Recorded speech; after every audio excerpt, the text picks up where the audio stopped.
ஒரு அளவுக்கு நல்லவனா இருந்தா நல்லா இருக்கலாம். ஓரளவுக்கு நல்லவனா இருந்தா நல்லா இருக்க முடியாதா என்ன?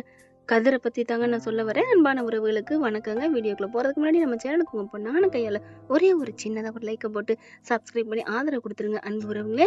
இப்ப கதிர அப்படியே மடக்கி அள்ளிட்டு போயிடுறாங்க. சக்திவேல் பண்ண கூத்தால எல்லாம் கைய முயன்னு இந்த குரூப்ஸ் முத்துவேலுக்காண்டி ஆஸ்பத்திரியில கிடக்கு. அந்த குரூப்ஸ் கதிர்வேலுக்காண்டி அங்க போலீஸ் ஸ்டேஷனுக்கு போயிடுறாங்க. கதிர்வேலு யாரு புடிச்சு விட்டா தள்ளி விட்டா, அதாவது குமார சண்டை போடுறதுலயே கவனத்துல இருந்திருக்காங்க. அந்த தள்ளி விட்டதை கூட அவர் கவனிக்கல. அதனால டேய் நீ பாத்துக்கிட்டு தானடா இருந்த, நானாடா தள்ளி விட்டேன், அதாவது அவரா கூட விழுந்திருக்கலாமோ அப்படின்னு கூட நினைச்சாரோ என்னமோ தெரியல. தொறக்க மாட்டேங்குது புள்ள. கதிரு இந்த அளவுக்கு நீ நல்லா இருக்காதயா, நல்ல புள்ளையா இருந்தீன்னா இப்படித்தாயா நாடு நம்மள நாசமாக்கிறோம். பட்டுன்னு சொல்லலாம், நான் தள்ளி விடல, இவன் தான் இருந்தான், இவன் தான் தள்ளி விட்டான், இல்ல தள்ளி விட்டுருப்பான், ஏதாவது சொல்லலாம்ல. சும்மா ஒண்ணும் தெரியாம திருவிழால காணாம போன புள்ள மாதிரி திரு திருன்னு தலையை கவனிந்து கவனிந்து குனிஞ்சுக்கிட்டு கிடந்தா என்னங்க அர்த்தம்? அப்புறம் போலீஸ் வந்து அள்ளிட்டு போவாங்களா இல்லையா? ஆனா வீட்டுல இருக்கவங்களுமே கொஞ்சம் அப்படியே அந்த பாருங்க முத்துவேலு பொண்டாட்டி அப்பத்தான் எல்லாருமே கேக்குறாங்க, கதிர்வேலு அப்படி பண்ணிருக்க மாட்டான்னு. ஆனா இவரு சைலண்டா இருக்கிறதுனால அவனே சும்மா இருக்கிறான் அப்படின்னு சொல்லிட்டு அள்ளிட்டு போயிடுறாங்க. பாத்தீங்களா சுதாரிச்சுட்டு குமார் எப்படி பாத்தீங்களா? இதெல்லாம் ஒரு பொழப்பாங்க? இதெல்லாம் திறமைன்னு சொல்லக்கூடாது. அடுத்தவங்க மேல பழி போடுறது. ஆனாலும் டக்குன்னு கதிர்வேல் மேல பழி போடுறான். வேணாம் வேணாம் போலீஸுக்கு அவங்க அப்பன்ட்டையும், அப்பா வேணாப்பா போலீஸ்க்குலாம் எதுக்குப்பா, அவன் 4 தட்டிட்டு விட்டுடலாம்ப்பா அப்படின்னு எஸ்கேப்பா பாக்குறான். ஏன்னா போலீஸ் வந்து நொங்கி நோண்டி எடுத்துட்டாங்கன்னா எப்பேற்பட்டவனு உண்மையை கக்கிருவாங்கல்ல. அந்த பயத்துல குமாருக்கு வேணாங்கிறான். டேய் நீ சும்மா இருடா, என் அண்ணனை தள்ளி விட்டு நான் விடுவேனான்னு சொல்லி கம்ப்ளைண்ட் கொடுத்துட்றேன். இது ஒரு அவசர கொடுக்க. சக்திவேலு என்ன கேரக்டருங்கிறது இன்னும் தெரிய மாட்டேங்குது. அங்கே போலீஸ் ஸ்டேஷனில் வச்சு பார்த்தா கதிர்வேலை பிடிச்சி கேள்வி மேலே கேள்வி வைக்கிறாங்க. உண்மையை சொல்கிறான். எதுக்குடா என்னடா பண்ண அப்படின்னு. சார் நான் ஒன்றுமே பண்ணலை சார் அப்படிங்கிறாங்க. சரி ஒன்றும் பண்ணல, அப்போ முத்துவேலை தள்ளி விட்டது யாரு, அவர் மண்டை எப்படி அடிபட்டுச்சு அப்படின்னு சொல்லி கேட்குறாங்க. இவர் பார்த்தீங்கன்னா ஒன்றும் சொல்ல முடியாமல் தவிக்கிறாங்க. கதிர் வந்து அந்த டாக்டர்கிட்டையாவது சொல்லியிருக்கலாம், ஆனால் எதுவுமே யார்ட்டையுமே சொல்லாமல் வாயை திறக்கலை. சரின்னு சொல்லிட்டு இன்ஸ்பெக்டர் வரட்டும், இவன் மேலே எஃப்ஐஆர் போடணும் அப்படிங்கிறாங்க. கோமதி ராஜி எல்லாரும் தவிக்கிறாங்க. என் புள்ள அப்படிலாம் இல்லைங்க, என் புள்ள அப்படிலாம் இல்லை அப்படின்னுட்டு, அட போங்கம்மா வந்தோன்னே இன்ஸ்பெக்டர் வந்தோன்னே எஃப்ஐஆர் பண்ணணும், நீங்க போங்க அப்படின்னு சொல்ல, அத்தை நம்ம இங்க இருக்கக்கூடாது, வாங்க நம்ம கிளம்புவோம் அப்படின்னு சொல்லிட்டு கிளம்புறாங்க. பழனி இங்கே தாங்க நிற்கிறாரு. வாங்க சித்தப்பா போவோம் அப்படின்னு சொல்லிட்டு வேகமாக ஆஸ்பத்திரிக்கு வராங்க. அங்கே பார்த்தீங்கன்னா சத்தி விழுந்துட்டு என் அண்ணனுக்கு என்ன ஆச்சுன்னு தெரியல இப்போன்ட்டு கத்திட்டு கிடக்க. கரெக்டாக அவங்கள பார்த்தோன்னே எங்கே வர்ற, என் அண்ணனை உன் புள்ள பண்ணது பத்தாதா, இங்கே பாரு அவ்வளோதான் உனக்கு மரியாதை, என் புள்ள பண்ண நீ பாத்தியா, என்ன பாத்தியா, என்ன பாத்தியான்ட்டு, அதான் உன் பிள்ளைய பேசாம தானே சைலண்டா போனா, அதுல உனக்கு தெரியலையா அப்படிங்கல.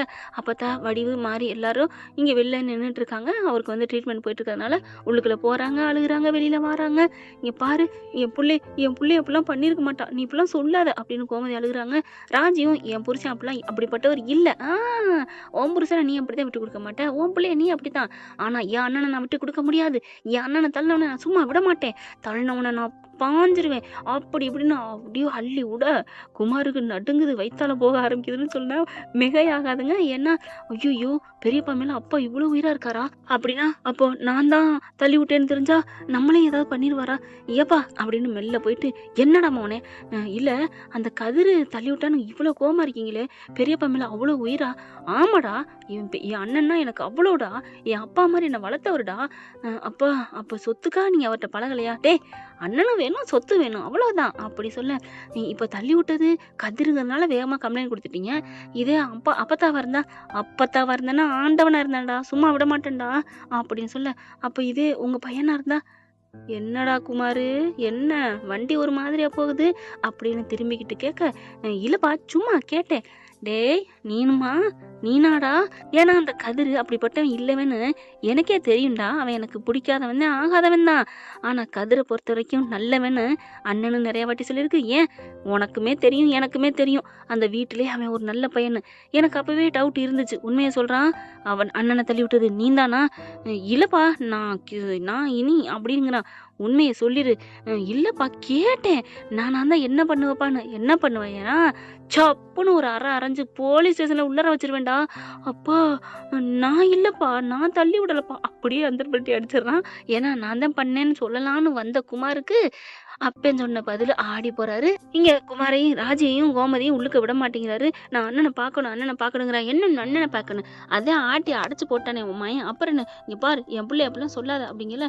அண்ணி நீங்களே சொல்லுங்க, அம்மா நீங்க சொல்லுங்க அப்படிங்கல. வடிவு என்ன பண்ணுது, நான் நம்பினேன் தான், என் வீட்டுக்காரு உன் பிள்ளைய பெருமையா தான் சொன்னாரு, ஆனா இப்படி கூட்டி கொண்டே வச்சு நல்லவட நடிச்சிருக்காரா, போய் தள்ளி விட்டாரா, என்னம்மா என்ன நீ எப்படி சொல்றீங்க, என் புள்ள அப்படிப்பட்டவனா, அப்ப வாயை திறக்காம இருக்கானே உன் புள்ள, அப்புறம் நான் என்ன பண்ண முடியும் கோமதி, ஏன் மதனி, என் புள்ள வாயை திறக்கல அப்படிங்கறக்காண்டி அவன் தப்பு பண்ணிருப்பான்னு நினைக்கிறீங்க அப்படித்தானே? அம்மா அம்மா தயவு செஞ்சு நான் சொல்ற கேளுமா, நான் 1 வருஷம் வாழ்ந்திருக்கேம்மா, கதிர் அப்படி இல்லம்மா, எதிரிய கூட வாழ வச்சு தம்மா பழக்கம், அப்புறம் நீ ஃபீல் பண்ணுவோமா, அவரை பத்தி நீ தப்பா பேசிட்டேன்னு, அப்புறம் அவர் காலில் விழுந்து நீ மன்னிப்பு கேட்கிற காலம் வரும் அப்படிங்கல. அப்படியே அசைஞ்சு போய் நிக்கிறாங்க. நான் என்னடி பண்ணுவேன், அவர் வாயை திறக்கலைங்கிறக்காண்டி இப்படிலாம் பேசாதம்மா அப்படின்னு சொல்லிட்டு இருக்காங்களா. நான் பார்க்கணும் அப்படிங்கல. அங்கே ட்ரீட்மெண்ட் முடிஞ்சிடறாங்க. கண்ணு முழிச்சிடறாரு முத்துவேலுக்கு கண் முழிச்சிட்டருன்னு எல்லாம் ஓடுறாங்க. இங்க சத்திவேலு ராஜியையும் கோமதியும் போக விடாம தடுக்க, அப்பத்தான் என்ன பண்ணுது, என்னதான் இருந்தாலும் பெத்த பிள்ளைக்கு தாய் தாங்க, டேய் போடா அப்படின்னு சொல்லிட்டு கோமதியும் ராஜியும் உள்ள விடுறாங்க. அதுக்கு முன்னாடி இதுங்க எல்லாம் சக்திவேலு எல்லாம் அவங்க பொண்டாட்டி 50 பேரும் போயிட்டு என்னாச்சு அப்படின்ட்டு, மாமா இப்ப பரவாயில்ல, எங்க உங்களுக்கு பரவாயில்லையே அப்படின்னு எல்லாரும் கொய்யின்னு வச்சுட்டு கேட்க, ராஜியும் கோமதியுமே கால் மாட்டில் வந்து நிக்கிறாங்க. எல்லாம் சுத்தி நிக்கிறாங்க. முத்துவேல் கண்ணை திறந்துட்டு இப்படி சுத்தி பாக்குறாங்க. என்னங்க நான் இங்க நிக்கிறேன் அண்ணே அப்படின்னு இங்கிட்டு சக்திவேலு இங்கிட்டு இவரு. ஆனா குமார் மட்டும் சக்திவேலுக்கு பின்னாடி அப்படியே பம்முறாரு. சக்திவேலுக்கு புரியுது, திரும்புறாரு. ஏன் அங்க நிக்கிற, வாடா. இல்லப்பா நான் இங்க நின்னுக்கிறேன்ப்பா. அவருக்கு அப்பயே ஒரு நெருடல் வருது, என்ன பைப்புல எங்கிட்டு திரும்புறான் அப்படின்னு நினைச்சிட்டு இருக்கிற. அண்ணே ஒண்ணு இல்லைண்ணே உனக்கு ஒண்ணு இல்லைண்ணே, நீ நல்லா இருப்பனே அப்படி சொல்லல. திரும்பி இப்படி பாக்க, என்னண்ணே என்னதானே தேடுற, வடிவு பாக்குறாங்க. வடிவு எங்க, கதிரு மாப்பிள்ளை எங்க அப்படின்னு ஆடி போறாங்க எல்லாரும். அண்ணே அவனை என்ன கேக்குற, அவன் தானே உன்னை இந்த நிலைமைக்கு ஆளாக்குனான் அப்படி சொல்ல, டேய் சக்திவேலு எனக்கு மட்டும் இப்போ அடிக்கிற சக்தி இருந்துச்சுன்னா உன்னை அடிச்சிருவேன்டா, எங்கடா உன் மாவன் அப்படிங்கல. எங்க அப்படிங்கல தள்ளிக்கிட்டு போய் நிக்கிற. அப்படியே டேய் வாடா அங்கிட்ட அப்படின்னு புடிச்சு இழுத்துட்டு வராரு சக்திவேலு. ஏன்டா அங்கிட்டே வந்து நிக்கிற, இல்லப்பா இல்ல ஒண்ணும் இல்ல அப்படிங்கல. ஆமா என்னன்னு நீ ஏன் இப்படி பேர் நிக்கிறோம், கதிர்வேல கேக்குற, அவன் தானே உன்னை தள்ளி விட்டது அப்படி சொல்ல, யாருடா சாமிக்கு இந்த மாதிரி கெடுக்கிற புத்தி இருக்குமாடா அப்படிங்கல. அப்படியே பாக்குறாங்க ராஜியும் கோமதியும். அப்பா அவர் அப்படிலாம் பண்ண மாட்டாருப்பா, உனக்கு தெரியாதாப்பா உங்களுக்கு. அதே மாதிரி கோமதி, ஆமாண்ணே என் பிள்ளை பத்தி தெரியாதானே, இங்க எல்லாரும் அவன் தான் அப்படி பண்ணிட்டான்னு என்ன பண்ணாங்க அப்படிங்கல. அப்படியே எல்லாரும் அதிர்ச்சியில நிக்க, இவர் நெஞ்ச பிடிக்கிறாரு. சொல்லுங்க, அவன் என்ன காக்க வந்த என் குல சாமி அப்படி பண்ணிருக்க மாட்டான், என்ன பண்ணீங்க அப்படிங்கல. அது வந்து அப்படின்னு சொல்லுங்க அண்ணே அப்படின்ட்டு கோமதி எல்லாத்தையும் சொல்லிடுது. சக்திவேல் அண்ணன் இந்த மாதிரி என் புள்ள மேல கம்ப்ளைண்ட் பண்ணி உளற போட்டாங்க அப்படிங்கல. டேய் அப்படின்னு வேகமா எந்திரிக்க, அண்ணே அப்படின்னு சொல்லிட்டு தடுக்கிறாங்க. அப்படியே அவருக்கு நெஞ்சு வலி வருது. கதிர் எப்படா என்ன இப்படி பண்ணுவான், அவன் என் பேர்ல டச் கூட பண்ணலடா அப்படின்னு சொல்ல பழனி வந்துட்டு கத்துறாரு. அண்ணே நம்ம புள்ள மேல மாப்பிள்ள மேல கம்ப்ளைண்ட் கொடுக்க போறாங்க, நான் தூக்கி வளர்த்த புள்ள கதிர், அந்த அக்கா புள்ள பெத்த அஞ்சலையும் பிஞ்சு மனசு நம்ம கதிருக்கு. ஆனா நம்ம அண்ணன் இப்படி பண்ணுவேன் நான் நினைக்கவே இல்லை அப்படி சொல்ல, எனக்கு தெரியும் இது யாரு பண்ணான்னு, குமாரு நீ தள்ளிவிட்டு நீயே அப்படி பண்ணிட்டியா, என்ன சொல்றீங்க எல்லாரும் அப்பத்தால இருந்து, என்ன சொல்றீங்க என்ன தள்ளி விட்டது குமார் அது தெரியுமா அப்படிங்கல. டேய் நீனாடா பண்ண அப்படின்னு குமாரை பிடிச்சி சாத்துன்னு சாத்துறாரு சக்திவேலு. ஏன்டா அப்படி பண்ண, நான் அப்பவே சொன்னேன், நான் நினைச்சேன் நீ கேட்கையில, நான் பண்ணா என்ன பண்ணிருப்பேன்னு அப்படின்னு அடியேன்னு அடிக்கிறாங்க. அதுக்கப்புறம் டே பழனி சீக்கிரம் போடா ஸ்டேஷனுக்கு போ, நான் கிளம்புறேன் என்னை கூட்டு போ. ஐயோ நீங்க நகலக்கூடாதுங்க அப்படிங்கிறாங்க. இல்ல நான் போகணும் அப்படிங்கல. எல்லாரும் தடுத்துடுறாங்க. ராஜியும் பழனியும் கூப்பிட்டு, நீங்க 2 பேரும் சீக்கிரம் போங்க, நான் இங்க வீடியோ காலில் சொல்றேன் போங்க அப்படின்னு முடியாம சொல்ல, இதுங்க 2 அலறி அடிச்சுட்டு போறாங்க. அதுக்கு முன்னாடி அங்கே இன்ஸ்பெக்டர் வராங்க. எஃப்ஐஆர் போடணும் அப்படின்னு சொல்லிட்டு எஃப்ஐஆர் எல்லாம் எழுத சொல்றாங்க. எழுதிட்டு இருக்காங்க. இங்க இன்ஸ்பெக்டர் சைன் போட நிறுத்துங்க அப்படின்னு ஓடுறாங்க. பழனிவேலு இங்க ராஜியும், யார் நீங்க அப்படிங்கல. இந்த பயலோட மாமேனா, அவங்களோட நான் பொண்டாட்டி அப்படிங்கிறாங்க. என்ன விஷயம், அவர் பண்ணல இங்க பாருங்க அப்படின்னு சொல்லி வீடியோக்களை காமிக்க, வீடியோல பாக்குறாங்க. நான் தாங்க முத்துவேலு, என்ன அடிச்சுட்டாங்கன்னா என் மாப்பிள்ளைய அரெஸ்ட் பண்ணிருக்காங்க. ஓ அப்படியா, சொல்லுங்க இப்ப என்ன சொல்லணும். ஐயோ சத்தியமா என் மாப்பிள்ளைய எல்லாம் தள்ளி விடலங்க, என்ன சொல்றீங்க அப்படின்னு சொல்ல, ஆமாங்க அப்படிங்கல. பாக்குறாரு அங்க, அதாவது வீடியோ கால்ல அங்க முத்துவேலு குமாரையும் சக்திவேலும் பார்க்க, பெரியப்பா ப்ளீஸ் பெரியப்பா அப்படின்னு அப்படி கெஞ்சுறாங்க. தெரியாம பண்ணிட்டேன்னு சக்திவேலு ஆடி போறாரு. நான் சொல்றேன் என் புள்ள தான் பண்ணானு கொடுனே அப்படிங்கிட்டே விடுறான் அப்படின்னு சொல்லிட்டு, இங்க பாருங்க அவர்லாம் தள்ளி விடலைங்க, நானா தாங்க விழுந்துட்டேன், எங்க குடும்பத்துக்கு அவங்களுக்கும் ஆகாது, அதனால என் தம்பி புள்ள அவன் தள்ளி விட்டான்னு அவன் தெரியாம சொல்லிட்டான், கேஸ் எல்லாம் போட வேணாம், என் மாப்பிள்ளை தங்கங்க தங்கம் அப்படின்னு சொல்ல வேற வழி இல்ல அவங்கள வந்து அந்த பேப்பரை கிழிச்சு போட்டு அவங்கள ரிலீஸ் பண்ணிடுறாங்க. அப்படியே ராஜி போய் கட்டிக்கிறாங்க கதிர. ஏன்டா ஏன்டா வாயே திறக்க மாட்டேங்கிற அப்படின்னு சொல்ல, என்ன ராஜி பண்ண முடியும், அது உன் குடும்பம், உன் அண்ணன், உன் சித்தப்பா, உன் அப்பா, அவங்களுக்கு ஏதாவது ஒண்ணா நீ எப்படி கஷ்டப்படுவ, அதனாலதான் நான் வாயை திறக்கல அப்படின்னு சொல்லி அழுக. வெளியில போய் அழுங்க, போங்க போங்க அப்படிங்கிறாங்க போலீஸ்காரங்க. அதுக்கப்புறம் நேரா ஆஸ்பத்திரிக்கு போயிடுறாங்க. இங்க பழனி கட்டி பிடிச்சி அழுகுறாரு. கதிரு மாப்பிள்ள உன்னை பத்தி எனக்கு தெரியும்டா அப்படின்ட்டு சக்திவேல்னால ஒண்ணுமே சொல்ல முடியல. அதுக்கப்புறம் முத்துவேல் கூப்பிடுறாரு. கிட்டக்க வந்து அப்படியே கட்டிக்கிறாங்க. ராஜி இங்கிட்டு வந்து கட்டிக்கிறாங்க. அப்பா என்னப்பா ஏப்பா இப்படி அப்படிங்கல. சரி விடுங்க விடுங்க, வடிவு பார்த்துட்டு மாப்பிள்ள என்னை மன்னிச்சிருங்க அப்படிங்கல ராஜி முறைக்கிறாங்க. சரி விடுடி அப்படின்னு சொல்லல சுத்தி வந்து இந்த பக்கத்து வந்து கதிரு நிக்க சொல்லிட்டு படார்னு காலில் விழுகிறாங்க வடிவு. அத்தை ஏன் அத்தை, இல்ல இல்ல கதிரு, நான் ரொம்ப தப்பு பண்ணிட்டேன். ராஜி உன்னை புரிஞ்சிட்ட அளவுக்குலாம் நாங்களாம் பண்ணல. நீங்க அப்பவும் சொன்னீங்க என் மாப்பிள்ள ரொம்ப நல்லவர்னு, அதையும் நான் மறந்துட்டு உங்களை நான் பேசிட்டேன். உங்களை நான் தப்பா நினைச்சிட்டேன் எங்க மாப்பிள்ள. ஐயோ அத்தை, அதனால ஒன்றும் பிரச்சனை இல்லை விடுங்க.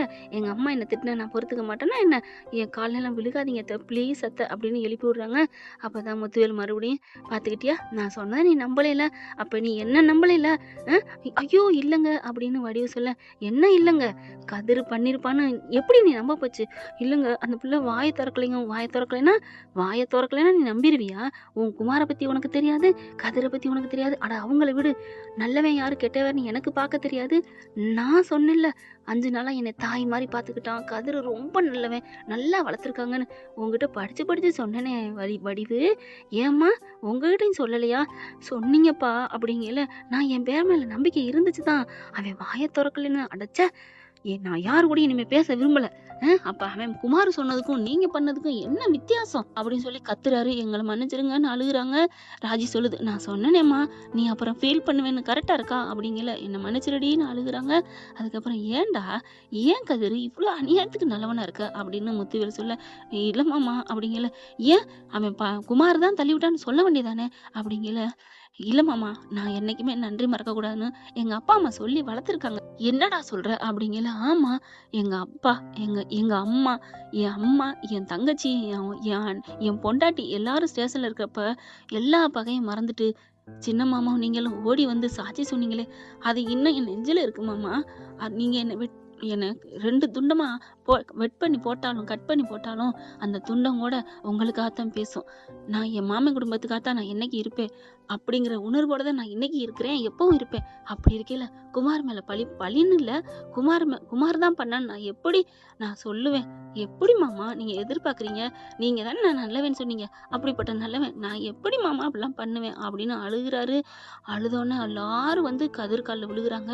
எங்களை மன்னிச்சிருப்பா அப்படின்னுட்டு, ஐயோ விடுங்க அப்படின்னு எந்திரிக்கிறாங்க. குமாரே ஒரு நிமிஷம் ஆடி போறாரு, இவ்வளவு நல்லவனா இருக்கானே அப்படின்னு சொல்லிட்டு. இந்த வீடியோ உங்களுக்கு பிடிச்சிருந்தா தயவு செய்து லைக் பண்ணுங்க. இன்னும் அப்டேட்ஸ்க்காக சேனலை சப்ஸ்கிரைப் பண்ண மறக்காதீங்க. நம்ம கிட்ட இருக்க எல்லா சேனல்ஸோட லேட்டஸ்ட் வீடியோ அப்டேட்ஸ்க்காக மேல ரைட் சைட்ல காட்டுற லிங்கை கிளிக் பண்ணி வாட்ஸ்அப் குரூப்ல ஜாயின் பண்ணுங்க. உங்களிடம் விடைபெறுவது நான் உங்கள் மெஹர்.